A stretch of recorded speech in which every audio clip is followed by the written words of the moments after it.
Sa trade na ginawa ng Dallas para dito kay Luka hanggang ngayon mga pare ko meron matinding spekulasyon ang mga insider kung bakit ginawa to ni Nico Harrison na tanggalin yung main core nila sa team. Bukod sa mga deep issue ng mga to at personal isa sa nakikita dyan ng mga insider yung balak nitong Dallas na kumuha ng isang star player na mauugnay nila mula dito kay Davis at gumawa ng panibagong way kung paano magiging contender team para sa kanilang future. Pero ayon mismo dito sa NBA insider na si Mark First mga pare ko na may lumalabas ngayon na isang matinding rumors about dito kay Jaylen Brown na isa sa pinaka main reason nga raw ng Dallas kung bakit nila pinakawalan yung prangkisa ng superstar nilang si Luka. Sa nangyaring finals last season kung saan itong Dallas ay nakatapat ang number 1 team na Boston sa Eastern at nabigo nga ang Dallas na makuha ang title sa season na yan. At nakita ng mga insider na itong si Jaylen Brown na nakakuha ng final MVP last season yung isa sa pinagkuhaan ng dahilan ng Dallas kung bakit nila trade itong si Luka sa Lakers.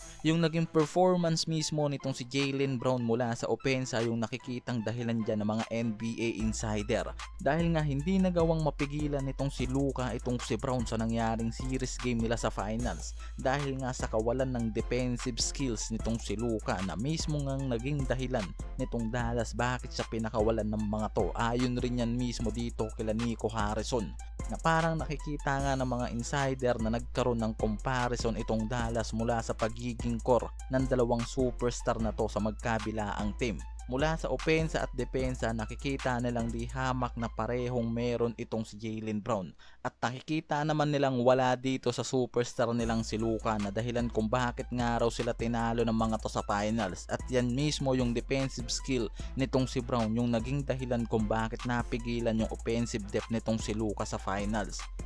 At mismong itong Dallas sinisisi yan kay Luka hanggang ngayon lalo na yung physical condition nitong si Luka mula sa weight at pagiging team leader at defensive skill niya. Yan yung isa pa sa naging reason nga ng Dallas bakit siya trinig nito na mas inimprove niya naman ngayon ng sobra dito sa LA Lakers na talagang pinamukha nga nito kay Nico Harrison sa nangyaring laban nila na kaya nitong mag-improve mula sa mga weakness niya at maging strength niya ngayon sa loob ng court. Sa kabilang dulo naglabas rin ng apat na salita itong legendary player na si Dirk Nowitzki about nga sa pagkaka-trade nitong si Luka sa Lakers na nakikita nga nitong dahilan sa pag-trade ng Dallas kay Luka malayo sa mga lumalabas na issue dahil ang sinasabi nga nitong si Dirk it's a business decision na ang lumalabas nga na dahilan nga ng pagkaka-trade nito is all about business. Ayon yan dito kay Dirk na nakaayon ng trade na to para makakuha ng pinakamagandang spot ang Dallas para sa kanilang future at mas maghanda sila sa pagiging future contender nila.